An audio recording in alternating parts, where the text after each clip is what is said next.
Hay rodajes que hoy en día estarían completamente prohibidos, cancelados, y que serían un escándalo global. No estoy exagerando ni lo más mínimo, hablo de hechos empíricos. Rodajes en los que hubo una guerra civil con heridos graves, intentos de asesinato reales, ataques de leones que dejaron a más de 70 heridos en el set, un actor disparando a extras y el director amenazándole con matarle.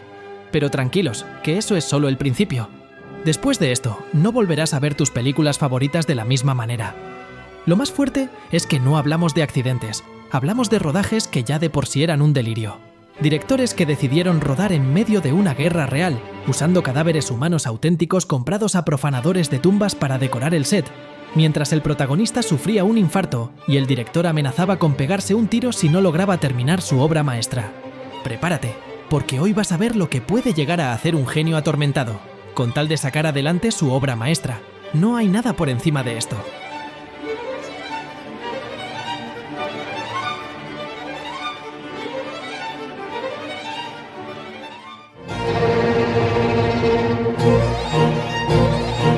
Roar 1981 es, con diferencia, el rodaje más peligroso de la historia.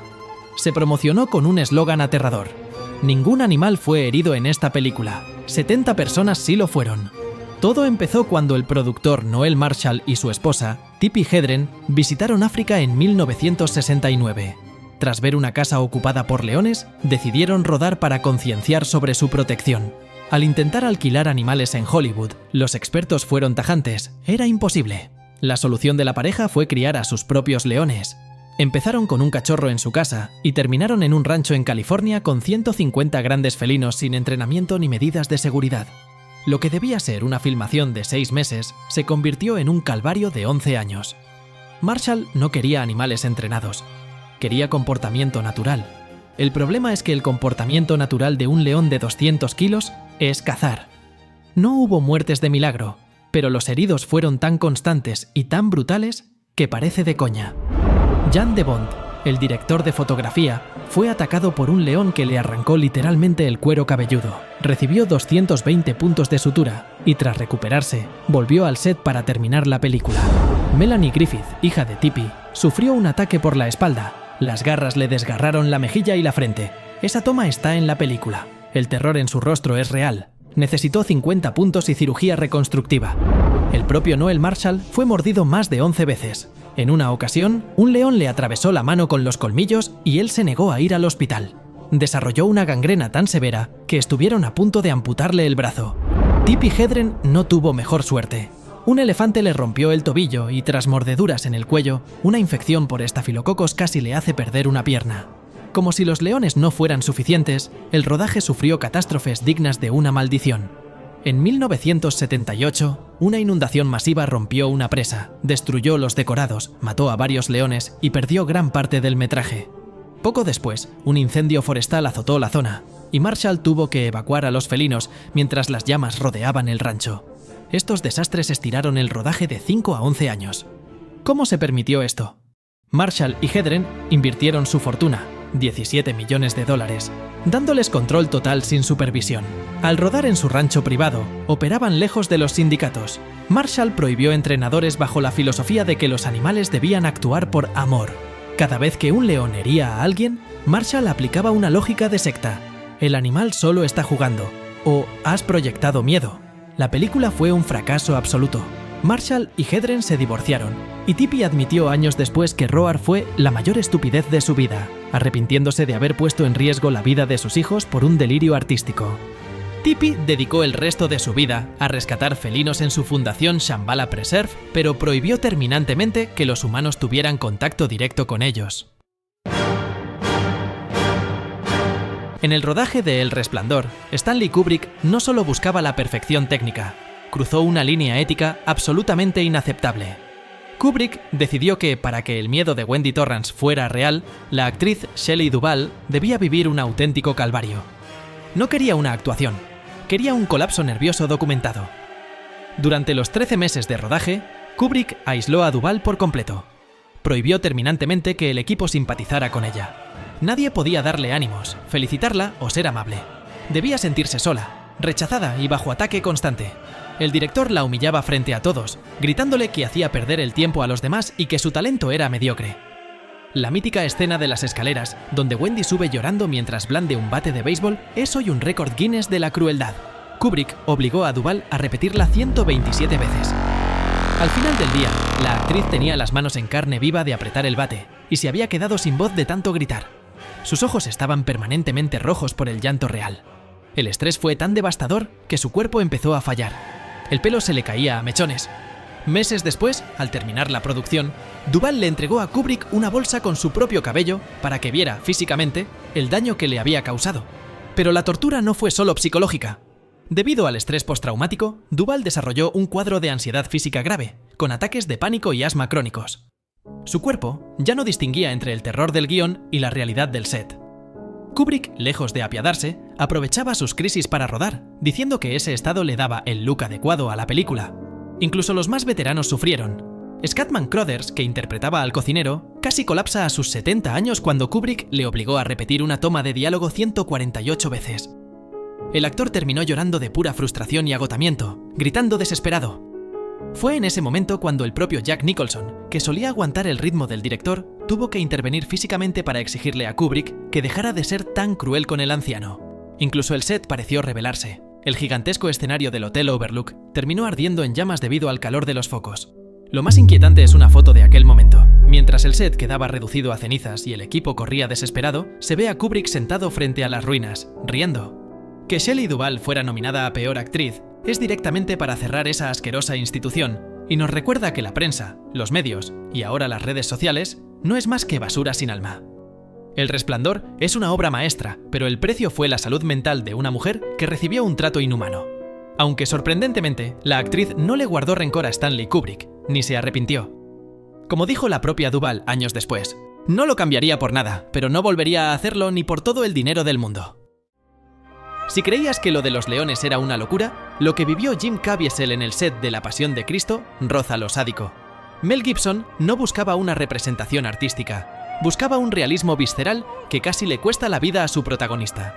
Caviezel no tuvo que actuar el dolor, lo vivió en cada segundo de metraje. Durante la famosa escena de la flagelación, el realismo se fue de las manos. Los soldados romanos debían golpear un poste protector, pero en 2 ocasiones, el látigo impactó directamente en la espalda de Caviezel. El resultado fue una herida abierta de 35 centímetros y un shock sistémico que lo dejó sin respiración. Pero eso fue solo el principio. El rodaje se llevó a cabo en pleno invierno italiano, con temperaturas bajo cero. Caviezel pasaba horas casi desnudo, colgado en la cruz, sufriendo una hipotermia severa que le impedía articular palabra. Su cuerpo estaba tan al límite que desarrolló una infección pulmonar y una neumonía que casi lo mata. Sin embargo, el momento más surrealista y aterrador ocurrió durante el Sermón de la Montaña. Un rayo impactó directamente sobre Caviezel, carbonizando parte de su pelo y saliendo por sus dedos. Lo más increíble es que el rayo no solo lo alcanzó a él, sino también al asistente de dirección, Gian Michelini. Por segunda vez en el mismo rodaje. El equipo describió ver a Caviezel iluminado como una bombilla, antes de caer al suelo. Al finalizar la película, el cuerpo de Caviezel estaba destrozado. Sufrió una dislocación de hombro por cargar la cruz de 70 kilos, cortes profundos, hipotermia y, finalmente, tuvo que someterse a una cirugía a corazón abierto debido al estrés físico extremo al que fue sometido. El actor ha confesado que durante el rodaje sintió experiencias místicas relacionadas con Dios y con Jesucristo, y que eso le cambió la vida, reafirmando su fe y sus convicciones. Llegamos al puesto más trágico, pues el rodaje de Stalker le costó la vida al director Andrei Tarkovsky, a su mujer Larisa Tarkovskaya y al actor principal Anatoly Solonitsyn. No murieron en el set, pero el set fue el que los mató. El rodaje tuvo que trasladarse a Estonia, cerca de Tallinn, después de que un terremoto destruyera la localización original en Tayikistán. Tarkovsky encontró lo que parecía el escenario perfecto para una zona postapocalíptica, una planta hidroeléctrica abandonada y una antigua fábrica de productos químicos. Pero fue el mayor error de su vida. El equipo pasó meses filmando en el río que pasaba junto a la fábrica. El agua estaba contaminada con vertidos químicos letales de una planta de celulosa situada río arriba. En varias tomas de la película se puede ver una espuma blanca y espesa flotando en el agua. No eran efectos especiales, eran residuos tóxicos reales que el equipo respiraba y tocaba a diario. Incluso llegó a nevar polvo blanco químico durante el rodaje. Las consecuencias fueron devastadoras y silenciosas. Unos años después de terminar la película, el actor protagonista, Anatoly Solonitsyn, murió de cáncer de pulmón.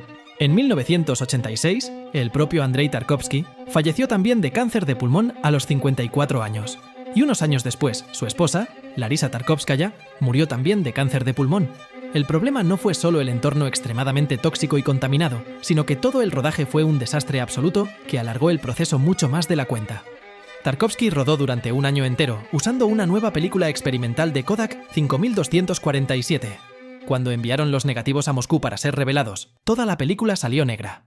Se habían quemado o el laboratorio cometió un error catastrófico.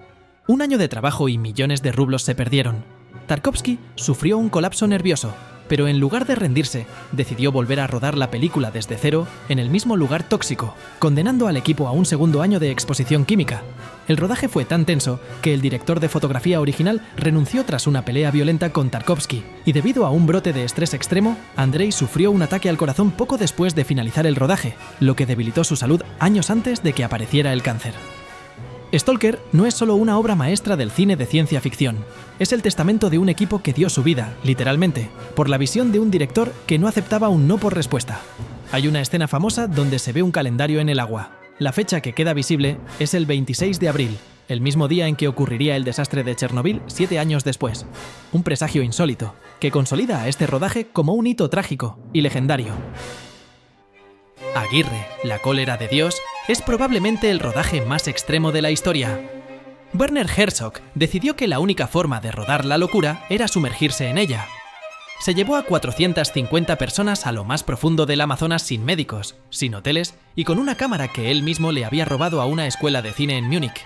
Si te mordía una serpiente, estabas muerto. No había contacto con el mundo exterior. Comían arroz con gusanos y lo que lograban cazar. Pero el verdadero peligro no era la selva, sino el psicópata de Klaus Kinski. En una ocasión, el actor, molesto por el ruido que hacían los extras mientras jugaban a las cartas en una cabaña, agarró un Winchester y disparó 3 veces contra la pared. Uno de los disparos le arrancó la punta de un dedo a un extra. Fue un milagro que no hubiera una masacre. Herzog, en lugar de detener el rodaje, simplemente le confiscó el arma y siguió grabando. Pero el momento legendario ocurrió cuando Klaus Kinski, harto de las condiciones extremas, amenazó con abandonar el rodaje. Herzog sabía que si su estrella se iba, la película moría. Según cuenta la leyenda, confirmada por el propio director, Herzog se acercó a Klaus con una pistola y le dijo con total calma: «Tengo un rifle. Si te vas, recibirás 8 balas en la cabeza, y la 9ª será para mí». Kinski, que era un maníaco pero no un estúpido, vio los ojos de Herzog y supo que no estaba bromeando. Terminó la película bajo una amenaza de muerte real. En una escena, las balsas quedan atrapadas en un remolino gigante. Eso no estaba en el guión. Las balsas quedaron atrapadas de verdad en una zona de corrientes peligrosas durante días. Herzog, en lugar de pedir rescate inmediato, aprovechó para seguir filmando el pánico real de los actores. Al final, tuvieron que ser rescatados por indígenas locales que conocían el río, pero estuvieron a punto de morir ahogados o estrellados contra las rocas. Y ya para cerrar esta historia, viene la parida final. Para el final de la película, Herzog necesitaba cientos de monos. Compró 400 monos ardilla a traficantes locales. El problema fue que los monos empezaron a morder a todo el mundo y a escaparse por el barco. Klaus, en uno de sus arranques, intentó matar a varios de ellos. Herzog terminó el rodaje solo con una cámara en mano, rodeado de monos que le orinaban encima y un actor que ya no sabía si era un actor o el mismísimo Aguirre. Este rodaje marcó un antes y un después en la historia del cine.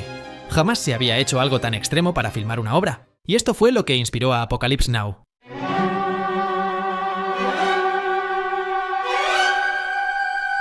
Lo que debía ser un rodaje de 4 meses en las selvas de Filipinas se convirtió en una guerra civil de casi 2 años. Francis Ford Coppola no solo arriesgó su carrera, sino su salud mental y toda su fortuna personal en un proyecto que parecía destinado al desastre total. Para empezar, Coppola llegó a un acuerdo con el dictador Ferdinand Marcos para usar helicópteros militares reales del ejército filipino. El problema es que el país estaba en medio de una guerra civil contra guerrillas rebeldes. A mitad de una toma, los pilotos recibían órdenes por radio y abandonaban el set con los helicópteros artillados para ir a combatir y bombardear a rebeldes comunistas a pocos kilómetros de allí. Los actores veían cómo las máquinas de guerra se alejaban de la ficción para entrar en el combate real, y cómo volvían con sangre y disparos. Pero si el entorno era una guerra, el set era un manicomio. Dennis Hopper estaba constantemente consumiendo drogas sufriendo brotes psicóticos, y el protagonista original, Harvey Keitel, fue despedido a las pocas semanas. Lo reemplazó Martin Sheen, quien llegó al set en un estado físico y mental lamentable. En la famosa escena inicial del hotel, Shin estaba borracho de verdad. En un arrebato de odio hacia sí mismo, golpeó un espejo real, se cortó la mano y, cubierto de sangre, intentó atacar al director. Coppola, en lugar de detenerse, siguió filmando el colapso nervioso de su actor. Poco después, debido al calor extremo y al consumo de alcohol y drogas, Shin sufrió un infarto masivo en mitad de la selva. Tuvo que arrastrarse 1 kilómetro para pedir ayuda y recibió la extremaunción en un hospital de campaña. Cuando Coppola se enteró, sufrió un ataque epiléptico. Prohibió que se usara la palabra infarto en cualquier comunicación oficial. La versión que enviaron a la prensa y al estudio fue que Shin tenía un agotamiento severo por el calor, todo para evitar que el rodaje se cancelara.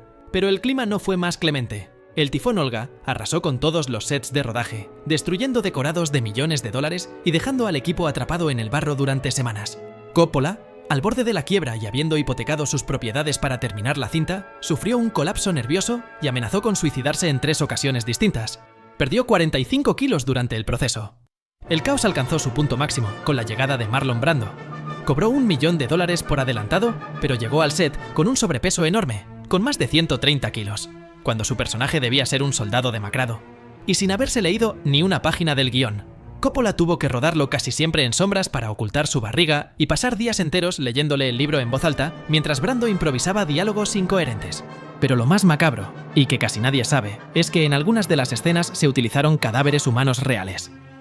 El encargado de atrezo los compró a un suministrador que resultó ser un profanador de tumbas. La policía filipina intervino el set, confiscó los cuerpos y retuvo los pasaportes de todo el equipo hasta que se aclaró el origen de los difuntos. En el clímax de la película se ve el sacrificio de un carabaos a machetazos por parte de una tribu local. Coppola filmó un sacrificio ritual real. La tribu Ifugao, que trabajaba como extras, iba a matar al animal de todos modos para una ceremonia, y Coppola decidió poner las cámaras. Fue una carnicería auténtica que hoy causaría el cierre inmediato de cualquier estudio por maltrato animal, y con toda la razón del mundo. Al final, parió una obra maestra, pero el precio fue quemar viva a toda una producción. Como dijo el propio Coppola al presentarla: mi película no trata sobre Vietnam, mi película es Vietnam.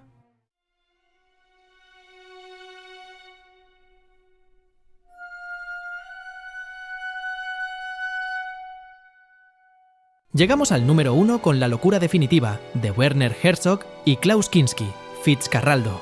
Aquí no hablamos de un rodaje extremo, hablamos de una guerra civil con ataques de flechas, amputaciones con motosierras y una oferta real de asesinato. La premisa era que un hombre debía subir un barco de vapor por una montaña. Cualquier director cuerdo habría usado maquetas, pero Herzog no. Construyó 3 barcos idénticos y el principal, de 320 toneladas, fue arrastrado montaña arriba por cientos de indígenas usando solo poleas y fuerza bruta. El ingeniero jefe renunció aterrado. Esto no es cine, es un asesinato masivo. Si un cable se rompe, las poleas cortarán a 50 personas por la mitad. Herzog ignoró la advertencia y siguió adelante. El rodaje ocurrió en una zona fronteriza entre Perú y Ecuador en pleno conflicto armado. El primer campamento fue incendiado por tribus locales y 2 trabajadores fueron alcanzados por flechas, uno en la garganta y su mujer en el abdomen. Ambos sobrevivieron de milagro tras cirugías de emergencia en mitad de la jungla. Pero el horror no acabó ahí. Un extra fue mordido por una serpiente letal y, sabiendo que la gangrena lo mataría en horas, se amputó su propio pie con una motosierra allí mismo para frenar el veneno. Originalmente, los protagonistas eran Jason Robards y Mick Jagger. Tras rodar el 40%, Robards contrajo disentería y Jagger se fue de gira con los Stones. Herzog, en lugar de rendirse, quemó todo el metraje y llamó a su querido enemigo, Klaus Kinski. El presupuesto se duplicó y la salud mental de Herzog se fracturó. La furia de Kinski en el set era tan insoportable que los jefes de la tribu Machigenga se acercaron a Herzog con total seriedad y le propusieron asesinar al actor. Herzog, aunque lo odiaba, rechazó la oferta porque necesitaba terminar la película, pero admitió que fue una tentación real. El reto final fue la ingeniería de la muerte: empujar el barco por una pendiente de 40 grados. El riesgo de que los cables decapitaran a las decenas de hombres que empujaban era constante. Hubo accidentes terribles, un trabajador murió aplastado, un fotógrafo se rompió las costillas y una avioneta se estrelló dejando a varios miembros con parálisis permanentes. Al final, el barco subió la montaña, pero Herzog admitió que el rodaje le había robado el alma. Sus palabras al terminar fueron: no debería haber hecho esta película, debería estar en un hospital psiquiátrico. Y tiene toda la razón. Si te ha gustado este descenso a los infiernos del séptimo arte, suscríbete y dime en los comentarios: ¿crees que una obra maestra justifica poner en riesgo vidas humanas? ¿O estos directores deberían haber terminado en la cárcel?